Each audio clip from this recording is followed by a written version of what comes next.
भाई आज का शो आप लोगों ने मिस नहीं करना, और स्पेशली अगर मर्द हजरात देख रहे हैं तो आप भी गौर से देख लें, क्योंकि ऑफ कोर्स पैसे तो फिर आपसे मांगे जा रहे हैं ना, जेब तो आप ही की खाली होनी, तो ज़रूर देखिएगा। हमारे साथ मौजूद है जनाब आलिया फारूक साहिबा, तमाम तो लोग जानते हैं बहुत मारूफ ब्यूटिशियन है, और आलिया जी ने मुझे सजेस्ट किया कि मदिया हम इस पर ज़रा बात करते हैं। मैंने कहा यार अगर आलिया जी कह रही है ना तो फिर तो इसका मतलब है कि वाकई हम बहुत सारी जगहों पे हम बिला वजह अपने पैसे खर्च कर रहे हैं। हमारे साथ मौजूद है डॉक्टर साइमा यासिर, जो कि एस्थेटिक फिजिशियन है। अस्सलाम वालेकुम साइमा, खुश आमदीद कहते हैं आपको। और साथ में हमारे साथ लुबना लाखानी मौजूद हैं, जो कि CEO रेन फ्री स्पा भी हैं। अस्सलाम वालेकुम Lubna, and welcome to my show. अच्छा, सबसे पहले तो मुझे ये बताएं, वाकई आलिया जी मैं अगर अपने बचपन की बात करूँ तो जो मैं देखती थी कि जो मेरे घर की जो बड़ी ख़वातीन थी वो चलें एक ब्लीच होती थी और एक फेशियल होता था, दैट्स इट। अब इतने फेशियल्स आ गए हैं, अब फेस जिम, अब ये भी आ गया है जी कि आपने मुंह पे पता नहीं कितने मुक्के शुक्के वगैरह कुछ चिपेड़ी मुंह की हुई होती है, वो कहते हैं जी मुंह जब लचक पचक तो सामने आ जाता है। तो आप कहते हैं यार इतनी चीज़ें, एक तो चिपेड़े भी खाएं ऊपर से पैसे भी दें आप तो ये कितने मार्केट में अभी जो वाकई इतने प्रोसीजर्स आ गए हैं, क्या हमारी स्किन को वाकई इतनी ज़्यादा प्रोसीजर्स की ज़रूरत है? देखें, ब्यूटी इंडस्ट्री का सबसे एक मेरे ख्याल में अच्छी बात यह है कि इतनी जल्दी इनोवेशंस आ रही हैं। By the time you start one treatment और you specialize in one treatment, फ़ौरन ही दूसरी एक इनोवेशन आ जाती है। So you have to keep up in the industry as well. और सबसे ज़रूरी ये है कि क्लाइंट को वो देखना है कि उसके लिए क्या ज़रूरी है। हमने ये देखना है, हमने उनको अच्छे से एनालिसिस करना है स्किन का, उनका लाइफस्टाइल पूछना है, उनके अपने तौर तरीके पूछने हैं, उनकी पूरी रूटीन पूछनी है स्किन के हवाले से। अगर तो वो उसमें फॉलो करते हैं कि जो वो ट्रीटमेंट करना चाह रहे हैं तो फिर it's okay to do it. But अगर उनकी नीड ही नहीं है उस ट्रीटमेंट की तो I don't feel the need कि हमें वो उनको बताना चाहिए। जो नीड है उनको स्किन की, हमें वो बताना है कि भाई आप ये कराएं अपनी स्किन के लिए। क्लाइंट्स जो आते हैं वो ज़्यादातर इसलिए आते हैं कि जी मुझे हाइड्रा फेशियल कर दें क्योंकि मेरी सहेली ने कराया हाइड्रा फेशियल। अब हाइड्रा फेशियल के भी बहुत सारी किस्में हैं। मुझे वो वाला हाइड्रा फेशियल कराना है जिसमें उसने 10 टूल यूज़ किए थे। अच्छा, हाँ, प्रोब्स यूज़ किए थे। लेकिन डिफरेंट मशीन्स की डिफरेंट कैपेसिटीज़ होती हैं। एक मशीन जो सबसे पहला जो हाइड्रा फेशियल आया था, जो है अभी भी, which is the top notch hydra facial, which is an American brand, वो मशीन ही कोई तकरीबन 60-70 लाख की आती है। अब फिर चाइना, माशाल्लाह से चाइना तरक्की कर रहा है। चाइना ने वो 5000 की मशीन भी निकाल दी, चाइना ने 25 लाख की मशीन भी निकाल दी, चाइना ने 5 लाख की भी निकाल दी। अब सिस्टम तो सबका एक ही है, बट प्रॉब्लम क्या है कि उसमें सीरम्स जो यूज़ हो रहे हैं वो ओरिजिनल नहीं यूज़ हो रहे। जो 60 लाख की मशीन आती है उसके अपने सीरम्स हैं, उसको आप मिक्स एंड मैच नहीं कर सकते। वो सील्ड आती है, वही मशीन को लगती है और वही आपने यूज़ करना है। जो चाइनीज़ मशीनें आ रही हैं, जो बहुत सारे सैलून्स में यूज़ हो रही हैं आजकल, एस्थेटिक्स में भी यूज़ हो रही हैं, क्लिनिक्स में भी, उनमें सीरम्स आप खुद डाइल्यूट करते हैं और फिर आप उसकी कीमतें रखते हैं कि 3000 का फेशियल हो गया हाइड्रा फेशियल, कोई 5000 का हो गया, कोई 12000 का हो गया, कोई 15000 का हो गया। अब क्लाइंट बड़ा कंफ्यूज हो जाता है कि एक 4000 का फेशियल भी कर रहा है, मतलब मैं 4000 का कर रही हूँ, 5000 का कर रही हूँ, 10 फ़र्क क्या है तो hydra facial.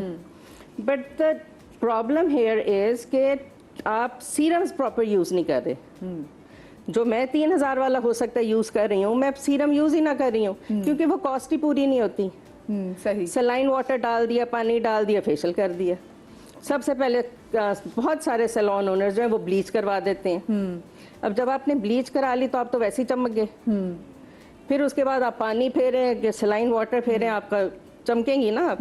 So that's the difference between a good facial and a bad facial. अच्छा, आपने ब्लीच के वाले से बात की, मुझे सर ये बताइएगा, मैं अक्सर लोगों की स्किन देखती हूँ जली हुई होती है, जिसमें एक बहुत बड़ा किरदार जो है वो ब्लीच का भी है। मतलब ये पैचेस चलें ठीक है, हम लोग की एशियन की स्किन ऐसी है कि जी हमारे आएंगे पिगमेंटेशन होगी, लेकिन ब्लीच का कितना इसमें किरदार है? ब्लीच का बहुत बड़ा रोल है। जस्ट इमेजिन कि हम अपने कपड़ों को उस ब्लीच से बचाते हैं क्योंकि वो पहले हमारे कपड़ों का कलर फेड करती है और फिर वो कपड़े वहाँ से इतने वीक हो जाते हैं कि टेयर ऑफ हो जाते हैं। तो वही चीज़ हम अपनी स्किन पे लगा रहे हैं जो कि 1000 टाइम मोर सेंसिटिव है देन योर ड्रेस। मतलब ऑलमोस्ट वैसी ही चीज लगा रहे हैं मुंह पे, हाँ। एग्जैक्टली। तो ब्लीच का तो बहुत ही डेविस्टेटिंग रोल है स्किन के ऊपर, क्योंकि हाइड्रोजन पेरोक्साइड है और जो स्किन को बर्न कर रही होती है, सुपरफिशियल लेयर्स को तकरीबन बर्न कर देती है, और उसके ऊपर जब धूप पड़ती है तो पिगमेंटेशन बहुत ज़्यादा हो जाती है।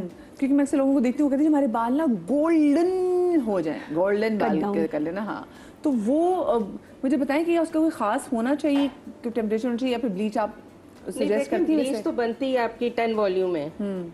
अब लोग गोरा होने के लिए, या सैलून ओनर्स जो है, ओनर्स की बात करें, मतलब जो स्टाफ होता है वहाँ पे, वो 20 डाल देंगे, क्योंकि क्लाइंट ने कहा जी मुझे गोरे होना है। भाई क्लाइंट ने कहा है, बट तुम खुद तो भी अपनी अकल इस्तेमाल करो ना, कि हमें 20 के साथ तो बाल कटता है, कलर जो है, तो जो बालों का रंग काट रहा है, जो इसको फेड कर रहा है, तो वो कितना स्ट्रॉन्ग केमिकल होगा।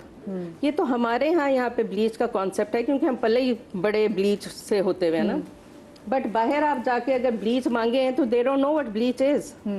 अच्छा, हमने वाकई उनकी तो वाकई गोल्डन वाला हमने खुद बचपन से जितने भी ऐड देखे हैं कि 15 मिनट में हो गई मैं पता चला कि बहुत गोरी गोरी हो गई। तो हमें लगता था कि ये जो ब्लीच क्रीम जो चीज़ है ना, कि बड़ी ज़बरदस्त है और यही है। तो आप मुझे बताएं कि आपने इसकी वजह से क्या साइड इफेक्ट देखा और आप इसको कैसे रेट करती हैं bleach? Okay, so firstly let me tell you कि हम रेंट्री पे ब्लीच करते ही नहीं हैं, फेस पे, बॉडी पे करते ही नहीं। वो जो सलॉन्स हैं जो फुल बॉडी ब्लीच कर रहे हैं, फुल फेस ब्लीच कर रहे हैं, वो इसलिए कि मैं अपने क्लाइंट्स को ये समझाती हूँ कि आपका मकसद गोरा होना नहीं होना चाहिए। आपका मकसद होना एक खूबसूरत स्किन, इवन टोन, कोई पिगमेंटेशन नहीं, लाइट डार्क टोन्स नहीं। तो हम ब्लीच करते नहीं, हमें इतने ही कॉल्स आते हैं कि आप क्यों नहीं कर रहे हैं, सब कर रहे हैं। Like because what you don't understand is कि how bad even 10 volume bleach is for your skin. Number 1, ageing को फास्ट कर देता है। आपको पता है ये बात? देखें, बहुत इजी होता है कि मैं ब्लीच लगाऊं और बोलूं कि क्या रिजल्ट मेरे फेशियल ने दिया है। क्लाइंट्स को बताते तक नहीं है लोग। मैं आपको बताऊं, क्योंकि हम ये करीना कपूर वगैरह को देख रहे होते हैं ना, तो ये इंडियन जितनी भी एक्ट्रेसेस हैं। अच्छा, डॉक्टर उमे राहिल भी रेडी होगी, मैं चाहूंगी उमे आपको माइक लग गया तो आप भी हमें आ जाइए, ज्वाइन कर लीजिए। अस्सलाम वालेकुम। क्या हाल है? अस्सलाम वालेकुम। बिल्कुल ठीक, उम्मीद आप ठीक है? हमेशा एकदम हशाश प्रशाश और वो बैक गियर लगाए हुए मैंने भी माशाल्लाह माशाल्लाह से, टच वुड। अच्छा हाँ जी, क्योंकि हम देख रहे थे ना करीना कपूर वाला, ये आप जितनी भी इंडियन एक्ट्रेसेस हैं, इन्होंने चेहरे पे ब्लीच कराई थी, इनके गोल्डन बाल नजर आ रहे हैं। दैट्स व्हाट इट इज कि आप इस वक्त बहुत शॉर्ट टर्म रिजल्ट तो दे दिया आपने और अपने आपने क्लाइंट को हैप्पी कर दिया, लेकिन लॉन्ग टर्म आप क्या कर रहे हैं? आप उसकी स्किन को डैमेज कर रहे हैं, उसकी एजिंग को फास्ट कर रहे हैं, उसकी स्किन की तय को जो लेयर्स होते हैं उनको वैनिश कर रहे हैं। सो मैं हमेशा अपने एम्प्लॉयज़ को यही बताती हूँ, थिंक लॉन्ग टर्म। क्या ये इनके बालों के लिए लॉन्ग टर्म अच्छा है? क्या ये इनकी स्किन के लिए लॉन्ग टर्म अच्छा है? और इसीलिए कि कोई मिसयूज़ हो भी नहीं कभी, हम सिंपली करते ही नहीं, because I don't think bleach is needed at all for your face, for your body at all. So what we do is it's need based. Everything is need based. For example, अगर कोई मुझे phone करता है कि my daughter is just 16, 17, 18, क्या वो facial शुरू करवाए? And I always tell them that every procedure should be need based. क्या आपकी ज़रूरत है? कि ब्लैक में और ये नहीं भूलिएगा कि हर औरत की ज़रूरत डिफरेंट होती है। कुछ औरतें एक सर्टन लेवल ऑफ लुक चाह रही होती हैं, and some women are happy the way they are. So हमें ना क्लाइंट जो हैप्पी है ना, उसकी हैप्पीनेस को डिस्टर्ब नहीं करना चाहिए, और हमें कहना चाहिए okay let's not push this client, इनको ये चीज़ में हैप्पी हैं, आप इस चीज़ में रहें। और अगर कोई और हायर रिजल्ट चाह रहा है तो फिर आप उनको वो प्रोसीजर्स ऑफर करें जो हायर रिजल्ट देते हैं। So need based and no bleach please. अच्छा, मुझे उम्मीद आप बताएं, आप क्या सजेस्ट करती हैं? क्योंकि मैं अक्सर लोगों को देखती हूँ वो लेज़र से डर रहे होते हैं कि उनको तो हमने लेज़र नहीं कराना, तो आप ब्लीच सजेस्ट करती हैं, आप लेज़र सजेस्ट करती हैं, या फिर आप बालों के जो रिमूवल के लिए आप क्या चीज़ सजेस्ट करती हैं? देखिए, पहली चीज़, अगर आप जल्दी अच्छा रिजल्ट चाहते हैं, आपके पास टाइम भी कम है और आप चाहते हैं कि आपकी स्किन ज़्यादा सेफ रहे, उसमें डैमेजेस ना हो, ब्लीच बिल्कुल नहीं करना है। होम ट्रीटमेंट्स कर सकते हैं, लेकिन अपनी स्किन देखते हुए और कर क्या रहे हैं इस्तेमाल, ये देखना चाहिए। लेकिन लेज़र सेफ है। लेज़र, बट इम्पॉर्टेंट चीज़ क्या है कि आप लेज़र कौन सा करवा रहे हैं और किससे करवा रहे हैं। सिर्फ मशीन जिसके पास है वही लेज़र नहीं कर रहे हैं। लेज़र टेक्नीशियंस होते हैं, एक्सपर्ट्स होते हैं, लेज़र आपने उससे करवाएं उसको लेज़र करना आता, वरना स्किन जला भी देंगे वो। बिल्कुल। और स्किन बर्न भी हो जाती है बहुत बुरी तरह से। मैंने तो सुना आजकल लेजर की वजह से वो स्किन पे सफेद बाल भी आ रहे हैं। लोगों के बहुत जल्दी चेहरे पे जो सफेद बाल आने लगे हैं, मैंने सुना कि उसमें एक बड़ा किरदार लेजर का भी है। देखिए लेजर में पता नहीं क्यों कह रहे हो, सफ़ेद बाल के होने के बहुत सारे रीज़न डिफरेंट हैं। कि अगर हम देखें हमारी डाइट क्या है, हम कॉस्मेटिक कौन सी यूज़ कर रहे हैं, स्किन केयर पे क्या क्या यूज़ कर रहे हैं, ये सारी चीज़ें मैटर करती हैं। कि आप देखें आईब्रोज के बाल भी सफ़ेद हो रहे हैं, लैशेज भी सफ़ेद हो रही हैं। अब हमने कहा चलो जी लेज़र पे नाम डाल दो, ऐसा नहीं है कि अच्छा उन बालों को, सफ़ेद बालों को टारगेट करना थोड़ा डिफिकल्ट होता है, बट एडवांस जो लेज़र है वो सफ़ेद बालों को भी टारगेट कर रहे हैं। अगर आप अपने अनवांटेड हेयर से जान छुड़ाना चाहते हैं तो लेज़र सबसे सेफ है।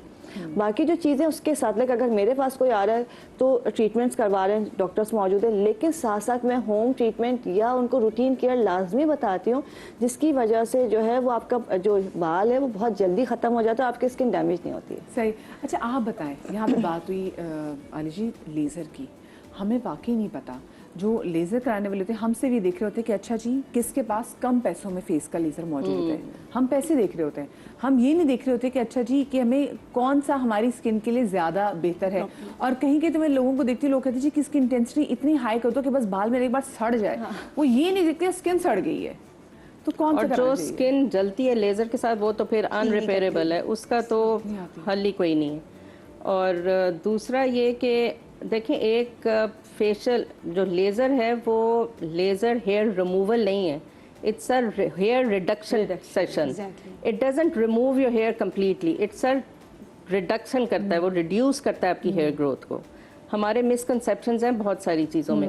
इलेक्ट्रोलिसिस एक वाहिद ऐसी चीज़ है जो कम्प्लीटली रिमूव करता है बालों को, क्योंकि वो जड़ में जाके जो है वो ब्लड को एग्यूलेट करके सर्कुलेशन ख़त्म कर देता है। इलेक्ट्रोलिसिस तो फिर मेरे ख्याल से एक्सपेंसिव होगा। No electrolysis isn't expensive. देखें जिस चीज़ से आपको रिजल्ट मिल रहा है वो एक्सपेंसिव नहीं होती, आपको एक फ़ायदा हो रहा है ना। आप थ्रेडिंग वैक्सिंग करा रहे हैं, आपने रुएं से शुरू कराया थ्रेडिंग वैक्सिंग, उसके बाद आपका मोटा बाल निकलना शुरू हो गया, फिर आप उसको इलेक्ट्रोलिसिस कराएं या लेज़र का, आप हेयर रिडक्शन की तरफ जाएं या आप हेयर रिमूवल की तरफ जाएं। It all depends what you want, how much money you want to invest in it. ये सब इन्वेस्टमेंट्स है ना, पैसे ज़ाया नहीं करें। पैसे आप तब ज़ाया करें जब आप किसी क्वैक के पास जा रहे हैं या किसी ऐसे के पास जा रहे हैं जो लेज़र की इंटेंसिटी आपको लगानी चाहिए थी वो लगी नहीं, ताकि वो सेशन ज्यादा होते रहे। आलिया जी मैं तो देखती हूँ छोटे सैलून्स में भी, छोटे पार्लर्स में भी लोगों ने मशीनें रख ली हुई। अच्छा हमारे साथ कॉलर मौजूद है रावलपिंडी से उस्मा। अस्सलाम वालेकुम जी। वालेकुम सलाम जी उस्मा जी क्या पूछना चाहेंगी? मैं अपने रिंकल के लिए, मेरे माथे पे रिंकल्स आ गई हैं, मेरी एज है 33। अच्छा 33 आपकी एज है और आप कह रही हैं कि आपके माथे पे रिंकल्स आ गए हैं। जी, और मेरे स्किन पे भी ना बहुत हाइज के नीचे भी रिंकल आ गए हैं, तो मैं इसके लिए चाहती हूँ। अच्छा ठीक है, प्लीज़ अपने टेलीविज़न की आवाज़ बंद कर दीजिए क्योंकि फिर मुझे आपकी आवाज़ क्लियर नहीं आएगी। और मुझे उसमें ये बताएं कि आपने वैसे आप खुद कौन कौन से ट्रीटमेंट करती रही हैं या कराती रही हैं? मैं कुछ भी नहीं करती हूँ, मैं खुद पार्लर वाली, मुझे पता है। अभी भी आप ब्लीच की बात करें, मैंने कभी ब्लीच इस्तेमाल नहीं की, कुछ भी इस तरह की चीज़ में इस्तेमाल नहीं करती हूँ। तो मुझे ये सारी जितनी डॉक्टर पार्टी मुझे बहुत अच्छी लगती है, और आप भी खास तौर पे ये जो सामने अभी आ रही हैं ये मुझे बहुत ज्यादा पसंद है। तो सारी आ रही है अभी तो लोग जीती डॉक्टर मेरा ये मुझे बहुत पसंद है और आप बहुत मुझे सब अच्छे लगते हैं। तो मेरे पास, मैंने बहुत दफा कॉल मिलाई, मेरी मिली नहीं है। चले आज कॉल मिल गई ना तो आप परेशान ना हो। अच्छा बस आपके ये इशू है कि आपके माथे पे आप कहते हैं कि बहुत वो हैं आती है रिंकल्स आते हैं। चलें ठीक है, बहुत शुक्रिया। अच्छा देखिए कुछ मैंने देखा कि इलाके की बात होती है तो रावलपिंडी, लेकिन रावलपिंडी से आगे अगर हम बेल्ट ज़्यादा ठंडी बेल्ट की तरफ चले जाएँ वहाँ ज़्यादा रिंकल, वहाँ पे भी डॉक्टर साहब लोगों के चेहरे पे जल्दी जो है वो रिंकल्स आना शुरू हो जाते हैं। मैं आपसे पूछूंगी कि रिंकल्स कौन कौन से इलाके के लोगों को भी ज़्यादा आते हैं और जल्दी रिंकल्स आने की क्या वजह होती है, लेकिन छोटी सी ब्रेक के बाद कहीं में रहेगा।